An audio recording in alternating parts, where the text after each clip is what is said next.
Alléluia. Amen. Le bel amen. Dis-moi un bon amen. Alléluia. Amen. Et Christ a qui pour la détruire. Christ est venu pour détruire. Parce que péché. Parce que les péchés. Et maquillé la vie en monde. Le péché a amené la mort dans la vie de quelqu'un. La mort éternelle. Alléluia. Amen. Le bel amen.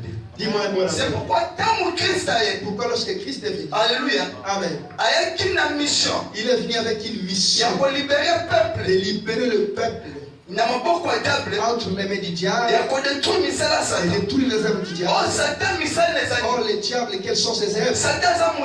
Le diable c'est un voleur, c'est un meurtrier. Son travail c'est de détruire. Alléluia. Amen. Comme Christ connaît le rôle du diable très bien, il fallait qu'il vienne aussi pour détruire les œuvres du diable. Parce que Satan, parce que le diable, il n'a pas beaucoup de temps. Mais il a besoin maintenant de retenir le peuple de Dieu dans des prisons. Alléluia. Amen. Or, celui qui est sous la puissance du diable, tu remarqueras dans sa vie, tout ce qui lui appartient sera toujours détruit. Même s'il commence bien, il finira toujours mal, le diable va tout saccager. Alléluia. Amen. Alléluia. Amen. Lorsque Christ est venu, il est venu faire son travail. Or le diable, c'est un ennemi déjà vaincu. Le chrétien ne combat pas pour chercher la victoire.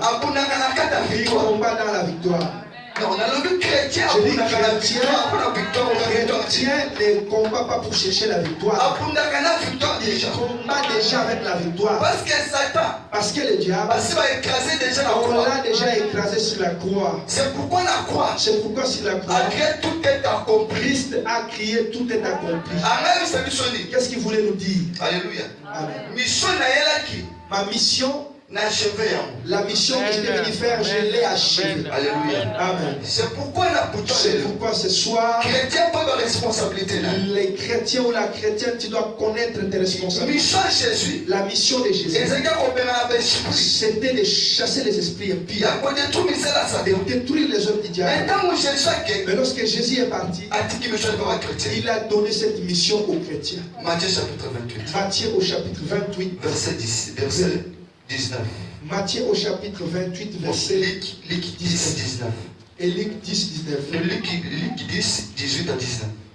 On commence par le livre de Luc au chapitre 10. Verset 18 à 19. Verset 18 à 19. Luc chapitre 10, verset 18 à 19, nous lisons dans le nom de Jésus-Christ. Amen. Jésus leur dit, je voyais Satan tomber du ciel comme un éclair. Voici, je vous ai donné le pouvoir de marcher sur les serpents et sur les scorpions et sur toute la puissance de l'ennemi, et rien ne pourra vous nuire. Amen. Il dit que j'ai vu le diable tomber du ciel. Vous n'ayez pas peur. Parce que je vous ai donné l'autorité sur lui. Alléluia. Amen. C'est que Satan a une autorité, c'est que toi, chrétien, tu as une mission. À part la mission du royaume des cieux, tu as aussi une mission de détruire tous les œuvres du diable. Là où tu remarques qu'on opprime les chrétiens, il faut prier qu'on détruise ça. Toi, tu dois t'exiger pour détruire les œuvres du diable. Parce que c'est une mission.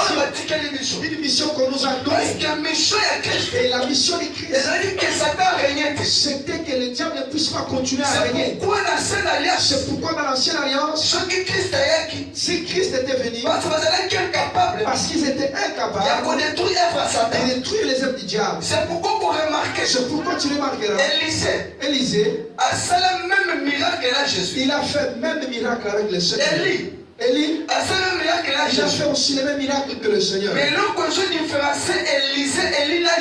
ce qui différencie Élie, Élisée et Christ, c'est la croix. Alléluia. C'est la croix. Élisée a fait la multiplication des pains. Élisée a fait aussi la multiplication des pains. Il a fait ressusciter les morts. Mais quoi? Mais la croix, c'était pour Christ. C'est pourquoi bien aimé. C'est pourquoi bien aimé. Même Moïse, incapable. Il était incapable. Alléluia. Amen. D'affronter Lucifer. C'est pourquoi vous remarquez. C'est pourquoi tu remarques là. Lorsqu'il jetait son buisson. Lorsqu'il a jeté son bâton devant les buissons. Ce bâton s'est transformé. Il a voulu toucher la tête. Je lui ai dit touche la queue. Parce que la tête était réservée à Christ lui-même. Moïse ne pouvait pas écraser la tête du Seigneur. Parce que la promesse disait, lorsque la femme a péché, la Bible dit que la postérité de cette femme, il t'écrasera la tête. C'est pourquoi la promesse de la tête était réservée à Christ. C'est pourquoi lorsque Christ a achevé sa mission, il a pris l'autorité, il a légué ça aux chrétiens. C'est pourquoi il est écrit et les signes qui accompagnent ceux qui ont cru, ils chasseront les démons. Alléluia. C'est-à-dire que le pouvoir qu'il avait, je vous ai donné ce pouvoir. C'est que moi j'ai fait à cause du pouvoir que j'ai, à cause de l'autorité que j'ai. Ils sont capables d'opérer les miracles. C'est que cette soirée, les œuvres du diable, si ça contrôlait ta vie, c'est parce que tu ne prends pas autorité sur ces œuvres. Amen, amen, amen, amen, amen. Si j'étais à ta place, je clamerais les Seigneurs. Amen. Jean chapitre 14. Verset 13 à 15. Jean au chapitre 14, verset 13. Est-ce que vous avez béni? À 15. Est-ce que tu es béni? Jean 14, verset 13 à 15. Nous lisons dans le nom de Jésus-Christ. Et tout ce que je vous demanderai, et tout ce que vous demanderez à mon nom, je le ferai afin que le Père soit glorifié dans le Fils. Si vous demandez quelque chose à mon nom, je le ferai. Si vous... Amen. Continue. Si vous m'aimez, gardez mes commandements. Et moi, je prierai le Père et il vous donnerai un autre consolateur afin qu'il demeure éternellement avec vous. Jean 14. Jean au chapitre 14. Pardon, verset 12. Verset 12, pardon, la Bible nous dit, nous lisons au nom de Jésus-Christ. Amen. En vérité, je vous l'ai dit, celui qui croit en moi fera aussi les œuvres que j'ai faites. Et il en fera de plus grandes parce que je m'en vais au Père. Parce que je m'en vais au Père. Je vous ai laissé le pouvoir. Qu'est-ce qu'il voulait faire comprendre? Il voulait leur dire, je pars, je suis en train de partir vers mon Père. Et je ne peux pas laisser un vide. Il faut que je laisse quelqu'un là où moi j'étais. Là où j'occupais. Je laisse les chrétiens. C'est-à-dire que ce que moi je faisais, les chrétiens doivent aussi le faire. Alléluia. Alléluia. Amen. Alléluia. Amen. C'est que celui qui peut faire ces choses, c'est les fils. Alléluia. Amen. Parce que la Bible dit, le Fils de Dieu est apparu pour détruire les œuvres du diable. Alléluia. Amen. Or, la nouvelle naissance, c'est ce qui nous donne l'accès. Le Fils de Dieu pour détruire les œuvres du diable. Jean chapitre 1. Jean chapitre 1. Verset 12. Verset 12. J'aimerais qu'on lise ça, on va compris. Jean au chapitre 1, verset 12. Qu'est-ce que la Bible nous dit? Nous lisons au nom de Jésus-Christ. Mais à tous ceux qui l'ont reçu et à ceux qui croient en son nom, elle a donné le pouvoir de devenir enfants de Dieu, lesquels sont nés, non du sang, ni de la volonté de la chair, ni de la volonté de l'homme, mais de Dieu. Alléluia. Amen. À tous ceux qui l'ont cru, il leur a donné le pouvoir de devenir enfants de Dieu. Nous devenons les autorités avec un pouvoir. Alléluia. Amen. C'est-à-dire que c'est-à-dire comme le mandat a été donné à Christ, chaque chrétien a l'autorité de détruire les œuvres du diable. Alléluia. Amen. Je confirme ça dans la Bible. Lorsque les 7 fils de Sceva Alléluia. Amen. Amen. Lorsqu'ils sont allés chasser les démons leur ont dit ceci. Nous connaissons Jésus. Nous connaissons Paul. Et vous, qui êtes-vous? D'où venez-vous? Parce qu'ils n'étaient pas des fils. Pour détruire les œuvres du diable, tu dois être fils. Parce qu'un fils, on les mandate. On lui donne les pouvoirs de faire les choses que les pères ont fait. C'est pourquoi ce soir, c'est toi qui as l'autorité de détruire les œuvres du diable.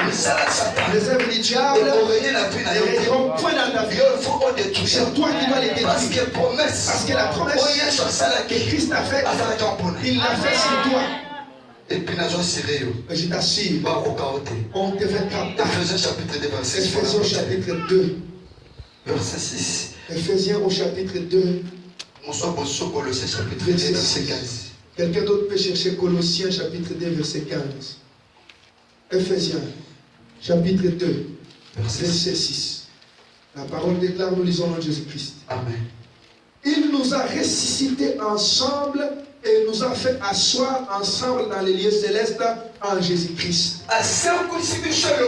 Il nous a ressuscités ensemble et il nous a fait asseoir sur les lieux, dans les lieux célestes. Qu'est-ce qu'on voulait nous montrer par là?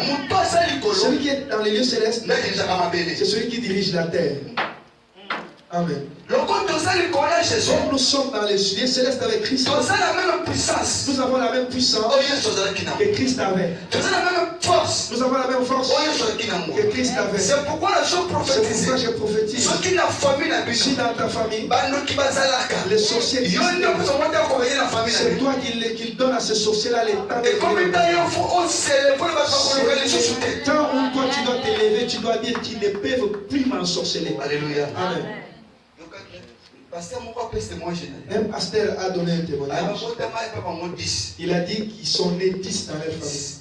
7 filles, 3 garçons. Entre eux tous, personne n'évoluait. Alléluia. Amen. Tout le monde, et tous ils avaient étudié et personne n'a évolué. Lorsqu'il a crié au Seigneur, j'ai compris ces vérités. Je me suis levé la nuit. J'ai commencé à déclarer que tous les travaux qui nous disent dans la famille, dans les pouvoirs, de marcher sur les serpents, j'écrase au nom de Jésus. Ce qu'on écrase, écoute-moi. Ce que tu renverses, on peut les remettre. Si je prends la chaîne, je la renverse. Mais si je la détruis pas, on peut encore rétablir la chaîne. Parce que je l'ai tout simplement renversée. Mais je ne l'ai pas cassée. Mais Jésus n'a pas renversé. Christ est venu détruire. Alléluia. Amen. C'est pourquoi ce que tu écrases, c'est comme un papier. Quand je l'écrase, c'est que ça va devenir une poussière. Alléluia. Amen. C'est que quand on marche sur le courage, lorsque tu marches sur les tu l'écrases. Il a dit que lorsqu'il a fait cette prière, après 2 jours de la prière, son père est venu du village, son oncle est venu du village, il est venu et il a fait une réunion familiale. Il lui a dit ceci: Johnson, j'ai vu tous les 9 enfants. Toi, je te vois plus. Où il dit, mais mon oncle, je suis là. L'oncle dit, mais je ne te vois plus, mon oncle. Il dit, depuis que j'ai compris, comment on ne peut plus me lire. Moi, je suis sorti de cette prophétise. Après prière, mais c'est la famille parce que dans chaque famille, il y a des agents du diable. C'est pas pour rien que Christ t'a placé dans cette famille. Tu manifestes la puissance de Dieu dans ta famille. Pour que si tu te détruises, il manifeste la sorcellerie. Mais je manifeste puissance à créateur. Et toi tu manifestes la puissance du c'est que la c'est que cette nuit, il faut que tu aies un problème dans la famille. Tu dois comprendre que tu as un problème avec quelqu'un dans ta famille. Alléluia. Amen. J'ai compris. Tu sais, moi, dans ma famille, et tous sont des catholiques. Ils m'ont haï les jours où j'ai reçu le Seigneur comme Seigneur. Ils m'ont chassé de la maison. Ils m'ont dit, tu es allé chez Mizamizam, tu es allé, je ne sais pas comment dire ça en français. Alléluia. Amen. Ils m'ont dit que comme tu es parti, j'ai compris que j'ai un problème. Je n'ai pas un problème avec eux. Mais j'ai un problème parce que j'ai détruit les lois qu'ils ont établies dans la famille. Ce soir, Dieu t'a établi à travers eux, pour qu'à travers toi, que les lois familiales sataniques soient détruites. C'est pourquoi Mardoché, il a dit à Esther que c'est temps ici que tu avais permis que tu sois la femme du roi, afin que tu brises cette loi. Or, la réalité, toi, tu es l'épouse du roi. C'est que c'est temps ici. S'il y a des choses qui fonctionnent pas dans la famille, c'est toi qui dois s'élever. Tu dois dire trop, c'est trop. J'ai l'autorité. Je passe devant pour manifester la puissance de Dieu qui m'a appelé. C'est pourquoi ce soir, tu dois t'élever. Nous allons